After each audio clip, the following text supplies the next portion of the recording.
भगवान के अतिशयों के वर्णन के बाद भगवान की भक्ति कैसे करना, इस विषय में चर्चा निरंतर चल रही है। आज काव्य नंबर 48। सद्द्रव्य संयम पथे प्रथमं प्रयोज्य स्वभाव संयम निधौ तदनुव्यधाय नोल्लास धिं क्रमवेद्विधिज्ञो मार्तण्डवच्चरति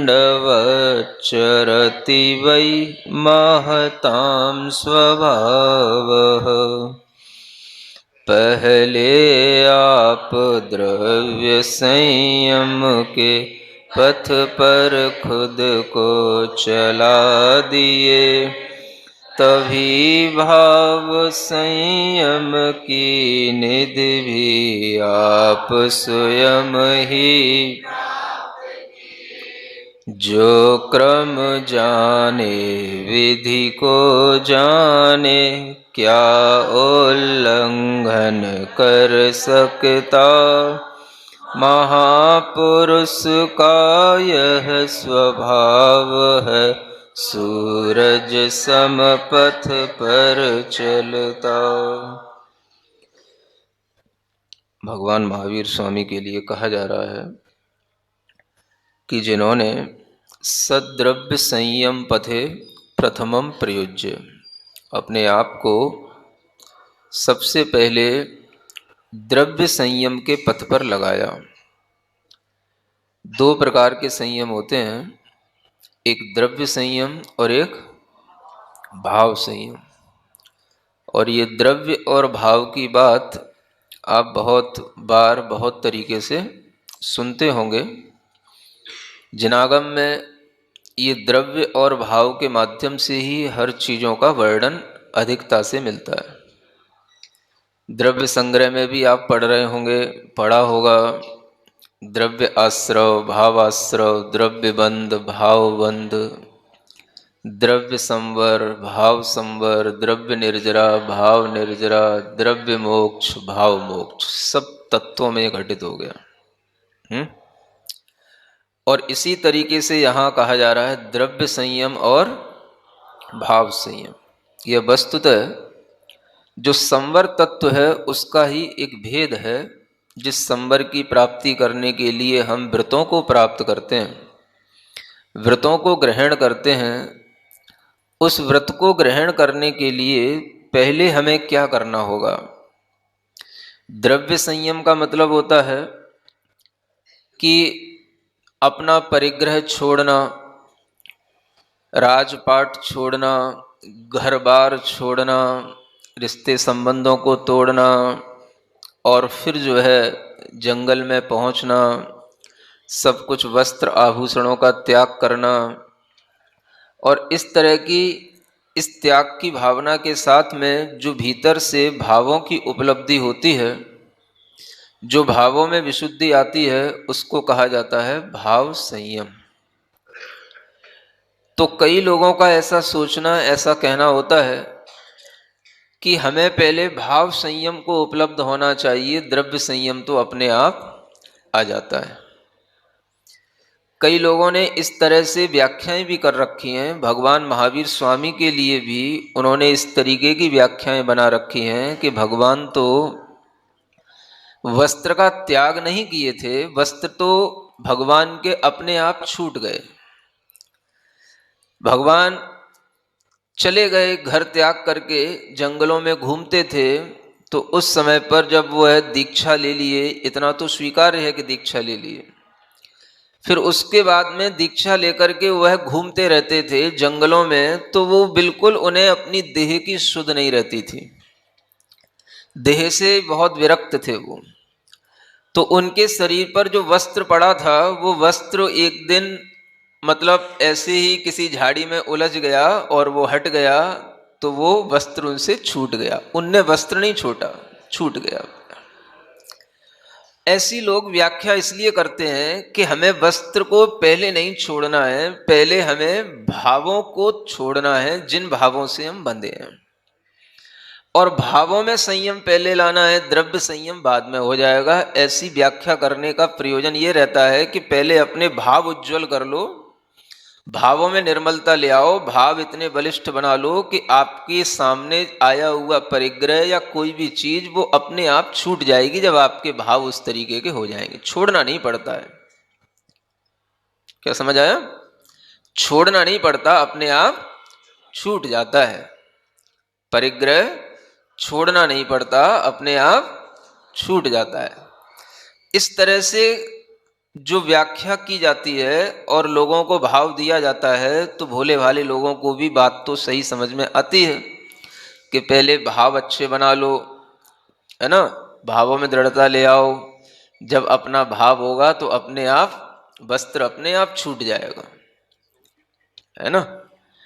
अब जब तीर्थंकर भगवान के लिए भी मुनि अवस्था में भी इस तरह से विचार किया जाता है, तो उन लोगों से एक बात ये भी पूछी जा सकती है कि जब वो जंगल में गए थे, जंगल में भी क्यों गए, घर भी उन्होंने क्यों छोड़ा?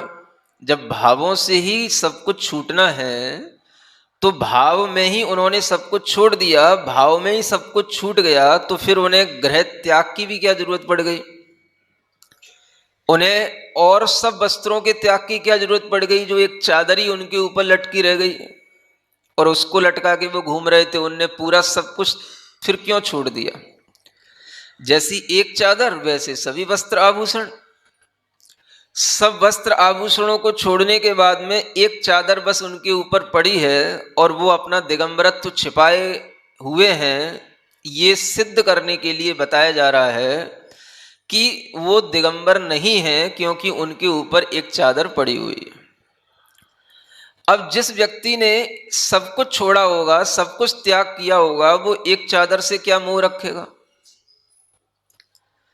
जिस व्यक्ति के लिए ये दिखाई दे रहा है कि हमारे लिए कोई भी शरीरगत जीवनगत किसी भी तरह की आवश्यकताएं हमें पूरी करने के लिए किसी के सामने कोई भी परतंत्र नहीं होना है, तो वह एक वस्त्र को भी रख करके क्यों घूमता है? और वो वस्त्र फिर बाद में क्यों छूटा? ये बताने के लिए कि जब उन्होंने दीक्षा ली तब उन्होंने वस्त्र का पूर्ण त्याग नहीं किया, वस्त्र त्याग नहीं किया, वस्त्र रखे हैं। क्यों रखे हैं? क्योंकि हम भी वस्त्र रखते हैं, इसलिए भगवान को भी वस्त्र रखवाने पड़ते हैं।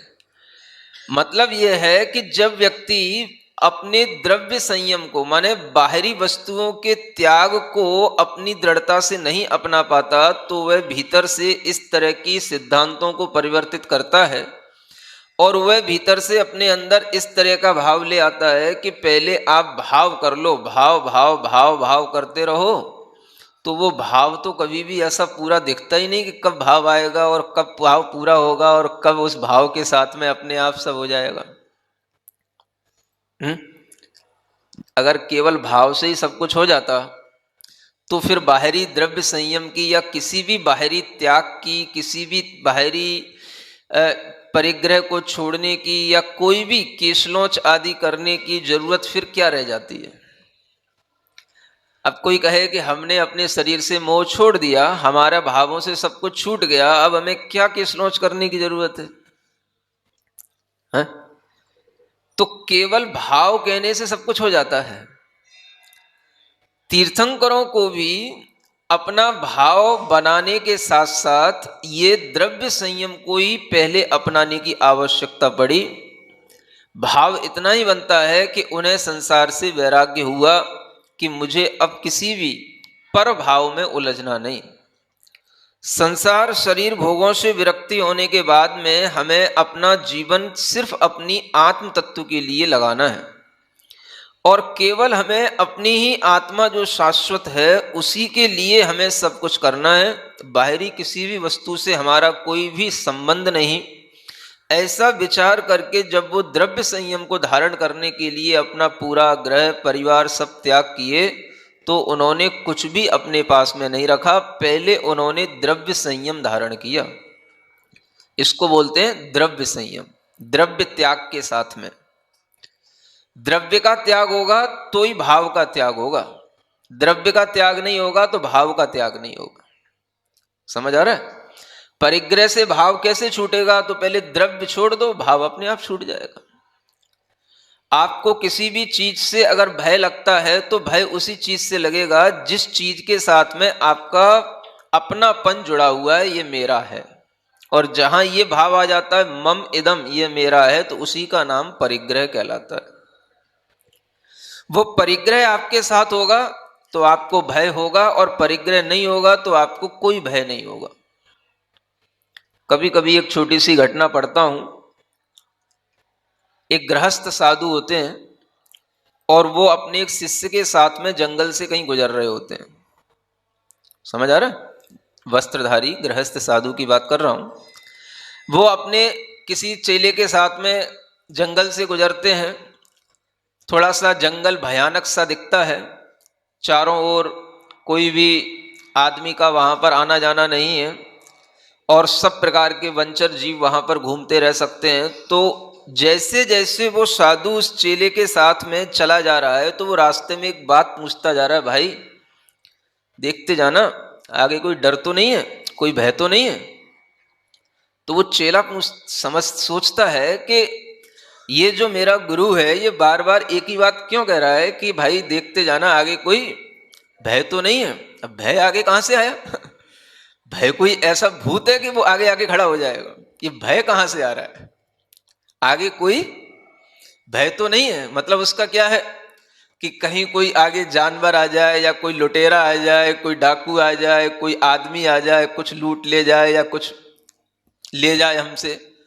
तो अब वो चेला सोचता है कि जब अपने एक साधु के पास में कुछ है ही नहीं तो इन्हें भय आखिर है किस चीज का, और ये क्यों बार बार पूछ रहे हैं कि भाई आगे भय तो नहीं, आगे भय तो नहीं। तो वो थोड़ी देर तक उस अपने गुरु के साथ चलता रहा, और रास्ते में चलते हुए जब थोड़ा सा थकने लगा, एक जगह उसने देखी कि थोड़ा सा पानी पीने का एक स्थान है, तो वहां पर गुरु चेले दोनों रुक गए। वहां पर उस साधु ने पानी पीने की चेष्टा की तो उसके पास में एक थैला था। तो वो थैला थोड़ी देर के लिए उसने अपने चेले को सौंपा कि भाई थोड़ा सा पकड़, मैं हाथ मुंह धो लूं, थोड़ा सा पानी वानी पी लूं। और ऐसा करके उसने थैला उसको पकड़ा दिया।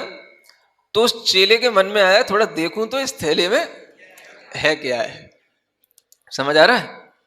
तो उसमें एक सोने की ईंट थी। क्या थी? देखो कैसे मन ललचा गए सबके। समझ आ रहा है?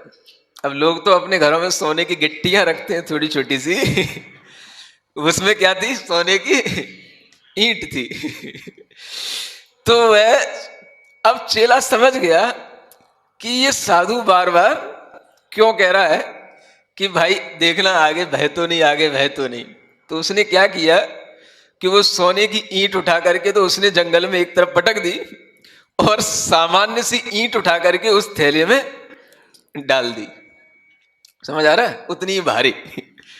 अब वो साधु थोड़ा वहां विश्राम कर लिया, पानी वानी पी के जब फिर से चला आगे, तो वो चेला भी चल रहा है साथ में। तो थोड़ी देर चलने के बाद में फिर थोड़ा सा शाम हो गई, अंधेरा सा होने लगा। फिर साधु कहने लगा, भैया देख लेना कहीं कोई आगे भय तो नहीं। तो एक दो बार कहने के बाद में फिर वो चेला कहता है, अब कोई भय नहीं है, भय तो हम पीछे फेंक आए। तो जब चेले की बात सुनी, भय हम पीछे छोड़ आए हैं, भय हम पीछे ही छोड़ आए हैं, अब वो साधु समझ नहीं पाया। तो अब जब भी आगे चलते हुए साधु उससे कहे कि भाई आगे देखते चलना, भय तो नहीं, अब वो उधर से रिप्लाई देता है कि भय पीछे रह गया है, भय पीछे ही छूट गया है, भय आगे नहीं है, भय पीछे है। अब देखो दोनों के बीच में कैसी फिलॉसफी चल रही है। साधु जो गुरु के रूप में वो कह रहा है भय आगे तो नहीं, देखते जाना, भय आगे नहीं। और वो चेला क्या कह रहा है कि भय तो पीछे छूट गया। जब चलते चलते बहुत बार ऐसा जब चेले का उत्तर सुनते सुनते उस साधु के मन में आया कि भाई ये बार बार ये क्या बोल रहा है, बिल्कुल उल्टा ही रिप्लाई कर रहा है। मैं कहता हूं देखना भय आगे नहीं, और वो कहता है कि भय तो पीछे छूट गया। तो कुछ उसके दिमाग में आया कि बोला ऐसा क्या है, कि नहीं नहीं आप चिंता नहीं करो, भय तो पीछे छूट गया। तो उसने अपने थैले में थोड़ी सी निगाह डाली और थैले में देखा, और देखा तो उसने देखा कि इसमें कुछ भी, वो जो सोने की ईंट थी पीली पीली चमकती हुई, वो तो कुछ भी नहीं है इसमें, तो ये दूसरी मिट्टी की ईंट है। समझ आ रहा है। और जब उसने देखा तो वो चेले पर नाराज नहीं हुआ, वो थोड़ा सा हंसा। समझ आ रहा है, क्योंकि साधु जो है थोड़े फ्रैंक क्वालिटी के ही होते हैं। तो वो थोड़ा सा हंसा और अपनी मूर्खता पर भी हंसा, और हंस करके उससे कहता है कि हाँ अब समझ में आया तू क्यों कह रहा था कि भय को तो मैं पीछे ही छोड़ आया, बहुत अच्छा किया। तो उसने चेलों को शाबाशी दी, बोले हाँ देखो आदमी इसी तरह से भय पाले रहता है। फिर वो अपने चेले को समझाता है कि देखो आदमी इसी तरह से भय पाले रहता है। अब भय उसके पास में नहीं है, फिर भी उसको क्या लग रहा है कि मेरे पास भय है। तो भय किससे पैदा होता है? जो चीज अपने पास में नहीं हो और उसको भी समझना कि मेरे पास में है, बस यही भय का कारण है। समझ आ रहा है। और वो भय किससे पैदा होगा? तो परिग्रह से पैदा होगा। परिग्रह है तो डर है, और परिग्रह नहीं है तो कोई भय नहीं है, कोई डर नहीं है। तो वही चीज आपको बताई जा रही है कि जब भगवान परिग्रह छोड़ देते हैं तो बिल्कुल निडर हो जाते हैं। एक भी चीज को अपने पास में रखेंगे तो बस उन्हें उससे खो ना जाए, छूट ना जाए, उसका भय बना रहेगा।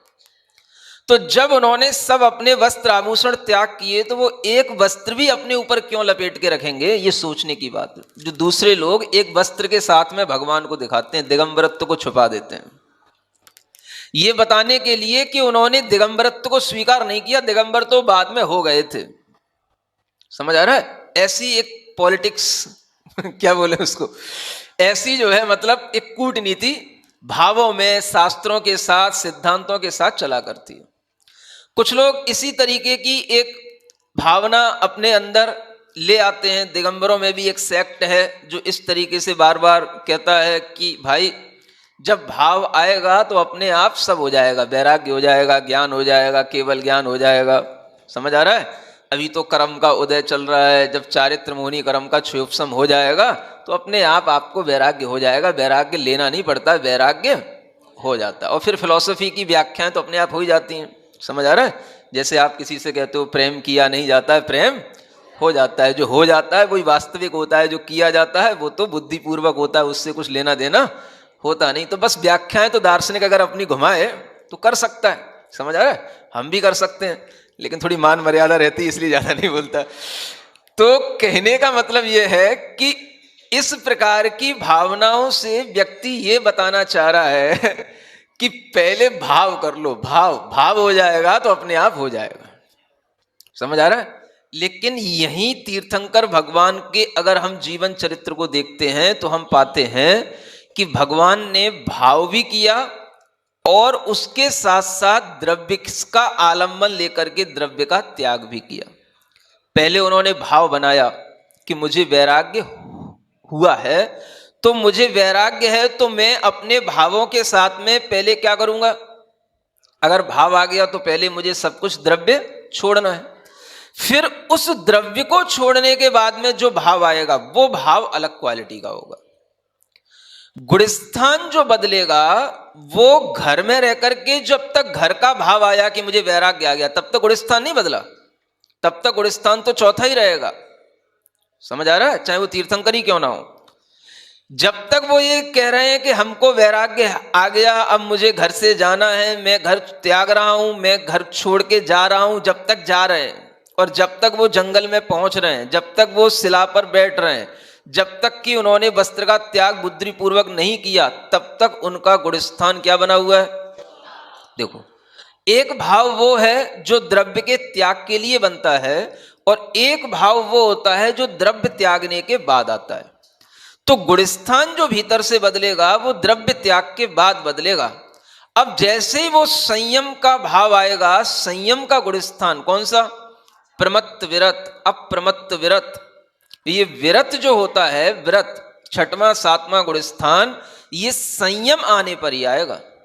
तो जैसे ही वो द्रव्य संयम आएगा, माने जैसे ही उन्होंने अपने वस्त्र आभूषण का त्याग किया, पंचमुष्टि केशलोच किया, बिल्कुल शरीर से निष्प्रह हो गए, वैसे ही उनके अंदर वो छठवें सातवें गुण स्थान की विशुद्धि, वह प्रत्याख्यान कसाय के उदय का भी अभाव, और उस समय पर इस कसाय के त्याग से उनके अंदर उत्पन्न होने वाला वो संयम का भाव जो संजुलन कसाय के साथ चलता है, वो तुरंत उसी द्रव्य त्याग के साथ ही उत्पन्न होगा।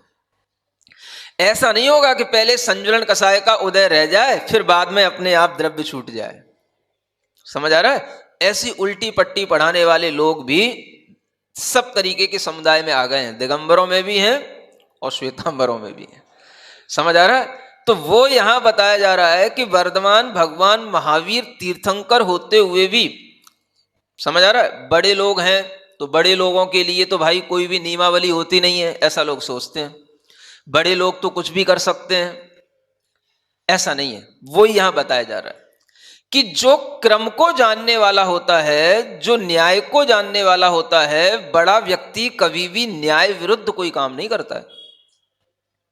तो वही भगवान ने किया कि पहले द्रव्य संयम को धारण किया, फिर भाव संयम की निधि को प्राप्त हुए। भाव संयम माने छठवें सातवें गुण स्थान की प्राप्ति होना। वो कब होगी? अगर वो एक चादर भी अपने पास में रखे रहेंगे ये सोच करके कि ये तो जब हटेगी तब हट जाएगी, तो भी उनको छठवां सातवां गुण स्थान होने वाला नहीं है। वह सातवें गुण स्थान की विशुद्धि, संजुलन कसाय का उदय तब तक नहीं हो सकता जब तक कि परिग्रह का बाहरी रूप से त्याग न हो, और बाहरी परिग्रह के त्याग के साथ ही अंतरंग परिग्रह का भी त्याग हो जाता है। इसलिए यह द्रव्य संयम पहले धारण किया जाता है, फिर भाव संयम आता है, और ये भाव संयम आने पर वो द्रव्य संयम फिर वैसा का वैसा ही बना रहता है। यह जो क्रम है, इस क्रम का हे भगवान आपने उल्लंघन नहीं किया, ये बहुत बड़ी बात है। आप चाहते तो बहुत बड़े महापुरुष थे, आप सब कुछ कह सकते थे, सब कुछ कर सकते थे, लेकिन आपने एक सामान्य व्यक्ति की तरह ग्रह का त्याग करके, सामान्य व्यक्ति की तरह आपने एक पूरे परिग्रह का त्याग किया, और आप एक सामान्य व्यक्ति की तरह ही, समझ आ रहा है, अपने आप को बिल्कुल सामान्य बना करके आप जंगलों में, अनेक गांवों में आप विहार करते रहे, लेकिन आपने कभी भी अनर्थक प्रवृत्ति नहीं की। यह कहलाता है क्रम को जानने का अनुभव।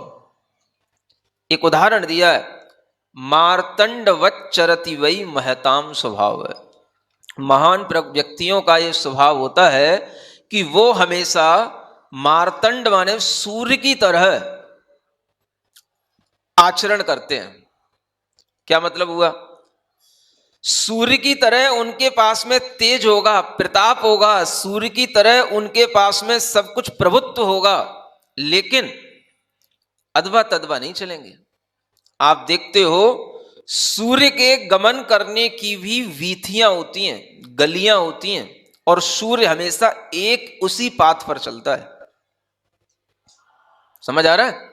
ऐसा नहीं कि मैं सब समर्थ हूं तो कहीं पर भी किसी भी तरीके से चला जाऊं। उसके रोटेट करने का एक बिल्कुल पाथ उसका बिल्कुल निश्चित है, वो उसी पाथ से रोटेट करेगा। जहां से गया है वहां से चलेगा, फिर वहीं तक आएगा, पहुंचेगा। ये सब उसकी प्रवृत्ति जो होती है बिल्कुल ये बताती है कि देखो सूर्य भी इसी तरीके से क्रम पूर्वक अपनी गलियों में चलता है, घूमता है। ये बताता है ये बात कि महापुरुष कभी भी अपनी प्रवृत्तियां यदवा तदवा नहीं करते। समझ आ रहा है? यही भाव यहां पर दिया गया है कि तीर्थंकर महावीर भगवान ने कभी भी यदवा तदवा प्रवृत्ति नहीं की। यही जो उन्होंने किया वही उन्होंने दूसरों से कहा कि जिस तरह से पहले द्रव्य संयम धारण किया जाता है तो उसके बाद ही भाव संयम आता है, तो वही श्रावक को करना है और वही श्रवण को करना है।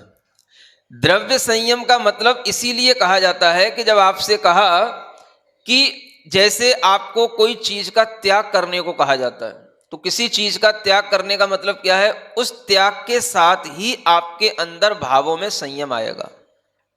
समझ आ रहा है? अगर वो त्याग आप नहीं करोगे तो अपने आप भावों में संयम पहले ले आओ, हम बाद में छोड़ देंगे, ऐसा नहीं होगा। अगर आप उस चीज का त्याग करोगे तो आपका भाव जो संयमित हुआ है वो और ज्यादा दृढ़ होगा। आपने कोई भी चीज खाने पीने का त्याग किया, आपसे त्याग हो नहीं रहा था, मान लो आपने कर दिया। अगर कर दिया तो धीरे धीरे आप उसके हैबिचुअल हो जाओगे, आपके भावों में वो संयम दृढ़ हो जाएगा।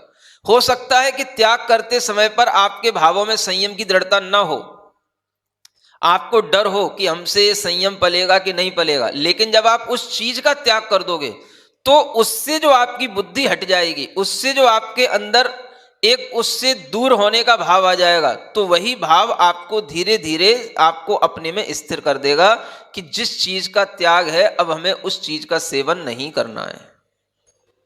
तो ये क्या हुआ? एक भाव भी होता है जिससे वो त्याग किया गया, लेकिन त्याग करने के बाद में जो भाव आएगा वो भाव आपका असली उस वस्तु के त्याग का भाव कहलाएगा। और वो जो त्याग होगा वो आपके अंदर तभी घटित होगा जब आप उस वस्तु को छोड़ दोगे। अगर आप अपनी जेब में भी रखे रहोगे और सोचोगे कि नहीं हमारा त्याग है, तो वो त्याग नहीं कहलाएगा। मान लो आपने तंबाकू का त्याग कर दिया, अब आप कहो तंबाकू हम खाएंगे नहीं, मुंह में नहीं रखी, जेब में रखी है। अब भाई जेब में क्यों रखी है? जब तुम्हें तंबाकू खाना नहीं है, तुम्हारे भावों से तंबाकू का, अगर तुमने भावों से तंबाकू को छोड़ दिया है तो अब तुम्हें जेब में रखे रहोगे तो भाव कभी भी बन जाएगा, क्योंकि मन आपका इतना स्थिर नहीं है, इतना संयमित नहीं है कि चीज सामने हो और आपके लिए वो चीज उपभोग में ना आए और आप अपने मन से कहते रहो कि नहीं हमारा भावों से त्याग है, भावों से त्याग है। कभी ना कभी आपके लिए जैसे ही कोई चीज नहीं मिलेगी, आपका मन कहेगा अभी कुछ भी नहीं है, चलो अब अभी खा लो, बाद में फिर त्याग कर लेंगे, तो फिर खा लोगे। समझ आ रहा है? अगर आपका त्याग होगा तो आप उस चीज को अपने पास में भी नहीं रखोगे, और एक बार आपकी आदत पड़ गई कि हमें इस चीज को अपने पास में नहीं रखना, तो अगर कोई दूसरा भी ला करके देगा तो दूसरे से तो आप तुरंत मना कर दोगे, तो तुरंत लेके चला जाएगा वो। लेकिन अपने पास रखे रहोगे तो कभी भी खाने में आ जाएगी। नहीं समझ आ रहा है? अगर आपने त्याग किया है तो कम से कम दूसरा भी कभी आपसे कहेगा लो भाई तंबाकू खा लो, है, तो आप कहोगे, पहली बार तो आपके मुंह से ही निकलेगा नहीं नहीं मेरा तंबाकू का त्याग है, भले ही फिर बाद में आपको सोचना पड़े कि भाई जरूरत तो नहीं है, लेकिन पहली बार भी अगर आप उससे मना करोगे तो एक बार आपके मन में ये तो आ गया कि नहीं मेरा त्याग है, तो सामने वाला एकदम से हट गया तो वो आपको फोर्स नहीं करेगा, आप उस समय पर बच गए। समझ आ रहा है? हो सकता है कि वही भाव आपको बाद में दृढ़ता दिला दे कि देखो अगर हम संकल्प पूर्वक त्याग नहीं लेते तो आज हम ये जो दे रहा था उसको आज हम खा लेते, तो हमारा वह त्याग वस्तुतः त्याग के रूप में निभता ही नहीं। तो ऐसे त्याग में दृढ़ता आती है। इसी को कुछ लोग क्या कहते हैं कि पहले भावों में दृढ़ता बना लो, त्याग तो बाद में हो जाएगा। भैया त्याग कभी भी बिना भावों के होता नहीं, और बिना वस्तु के त्याग किए हुए भावों में दृढ़ता आती नहीं। ये आप खूब अनुभव करके देख लेना। इसलिए जब भी कोई चीज आपको छोड़नी होती है तो उसे आपको छोड़ना ही होता है, संकल्प पूर्वक उसको त्याग कर दो। भाई नहीं लेना माने नहीं लेना, चाहे कोई भी चीज हो। आपने अगर रात्रि भोजन का भी त्याग किया है तो आप त्याग करोगे तो उससे बच पाओगे, संकल्प पूर्वक नहीं करना। और अगर सोचोगे हाँ नहीं खा रहे हैं, जब जरूरत पड़ेगी देखा जाएगा, नहीं नहीं हमारा त्याग है, हम तो खाते ही नहीं है, हमने बाल बरसों से नहीं खाया, तो जब जरूरत पड़ेगी तो खा ही लोगे। ये त्याग का महत्व होता है, इसलिए त्याग करने को कहा जाता है। और तीर्थंकर भी इसी तरह के ही त्याग किए हैं। समझ आ रहा है? ऐसा त्याग नहीं जैसे आपकी तरह हाँ भाई चल रहा है तब तक चल रहा है, हाँ छोड़ दिया, हाँ हमने तो कभी लिया ही नहीं, इसका नाम त्याग नहीं है। त्याग का मतलब संकल्प पूर्वक लेना ही नहीं है, लिया नहीं है और आगे लेना भी नहीं है, उसका नाम त्याग होता है। अगर ये आप अपने मन में संकल्प करोगे तो वो चीज भी कभी सामने आएगी तो वो आपको अपने भावों में दृढ़ बना देगी, रोक देगी। समझ आया? एक क्षण के लिए कभी आपका मन में कुछ भाव आ भी जाएगा तो भी आपका मन उस समय पर रुक जाएगा, क्योंकि उस द्रव्य जो त्याग किया है उसको हाथ लगाने में आपको बहुत सोचना पड़ेगा। जेब में रखने की बात तो बहुत दूर की हो गई। इसलिए त्याग में पहले द्रव्य और फिर बाद में भाव। तो भाव जो आता है, एक तो पहले द्रव्य को त्याग करने का भाव आना, और फिर द्रव्य के त्याग होने के बाद में जो भाव आता है वो भाव असली दृढ़ता का भाव कहलाता है। वही भाव भाव त्याग कहलाता है। इसलिए यहां कहा गया कि हे भगवान, आपने पहले द्रव्य संयम को अपनाया और उसके बाद में फिर आपने भाव संयम को भी धारण किया। समझ आ रहा है? आगे का काव्य पढ़ते हैं। सापेक्ष तोपि निरपेक्ष गतोसि बद्धोपि मोक्त एव मुक्तिरतोसि एकोप्यनंत इति भासि न ते विरोध स्वात्मानुशासनयुते जिन शासनेपि हो कर के सापेक्ष आप प्रभु सबसे ही निरपेक्ष हुए, बंध से बद्ध मुक्ति से रतबद्ध हुए, होकर एक अनंत भासते इसमें कोई विरोध नहीं। आत्म अनुशासन से युक्त हो जिन शासन से युक्त वहीं। क्या कहा जा रहा है? भगवान आप सापेक्ष तोपि निरपेक्ष गतोषिनु, आप सापेक्षता भी किसी की रखते हैं और निरपेक्ष भी हैं। दोनों विरोधी बातें आप में दिखाई देती हैं। क्या समझ आया? ये भी एक अलंकारिक स्तुति होती है जिसको बोलते हैं विरोधाभास अलंकार। है? जो सापेक्ष होगा वो निरपेक्ष कैसे होगा, और जो निरपेक्ष होगा वो सापेक्ष कैसे होगा? सापेक्ष क्या है? आपको किस तो अपेक्षा है, अपेक्षा से सहित आप रहे। क्या रहे?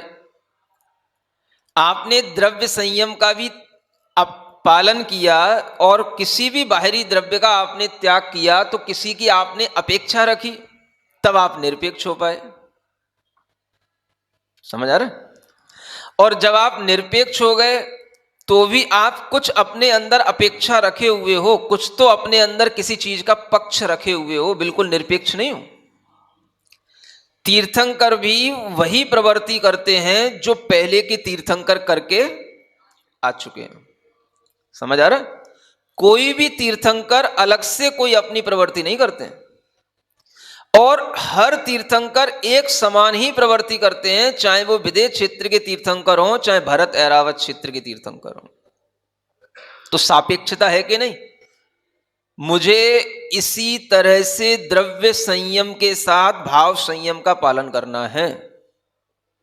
मान लो तीर्थंकरों ने मौन रखा, तो मौन की सापेक्षता हो गई कि नहीं? मौन क्यों रखा आपने? आप तो बिल्कुल निरपेक्ष थे, अब आप मौन क्यों हो गए? सबके लिए कहीं से कोई नियम चला आ रहा है, अगर उस नियम की अपेक्षा से भी आप कहीं बंधे हैं तो कुछ सापेक्ष हैं। ऐसा नहीं है स्वतंत्र हो गए तो कुछ भी आचरण करते रहो, इसका नाम स्वतंत्रता नहीं है। उस सापेक्षता के साथ जो स्वतंत्रता आ रही है, उसी स्वतंत्रता में आपको अपनी निरपेक्षता का भान होगा। दोनों पहलू एक साथ चलते हैं। सर्वथा सापेक्ष होकर के ही निरपेक्ष हुआ जा सकता है, और सर्वथा निरपेक्ष होकर के ही सापेक्ष हुआ जा सकता है। एकांत रूप से कोई सापेक्ष ही बना रहे तो निरपेक्ष नहीं हो सकता, और निरपेक्ष ही बना रहे तो सापेक्ष नहीं हो सकता। हम समझते हैं कि तीर्थंकर बिल्कुल स्वतंत्र हैं, ऐसा नहीं है। वो भी जिनवाणी से जुड़े हुए हैं। जिनवाणी से, जिनवाणी माने जो चली आ रही है जिनवाणी, उनको मालूम है इस जिनवाणी के अनुसार ही तो उन्होंने 5 महाव्रत लिए। 13 प्रकार का चारित्र जो उन्होंने धारण किया, सामायिक रूप संयम धारण किया, ये भी तो जिनवाणी के अनुसार ही किया कि सामायिक संयम को उन्होंने धारण किया है।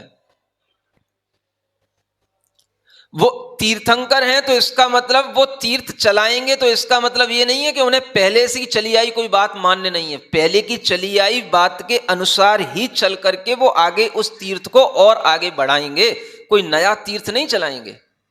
जो तीर्थ चले आ रहे हैं उन्हीं को और आगे बढ़ाएंगे, बस तीर्थंकरों का काम इतना ही होता है।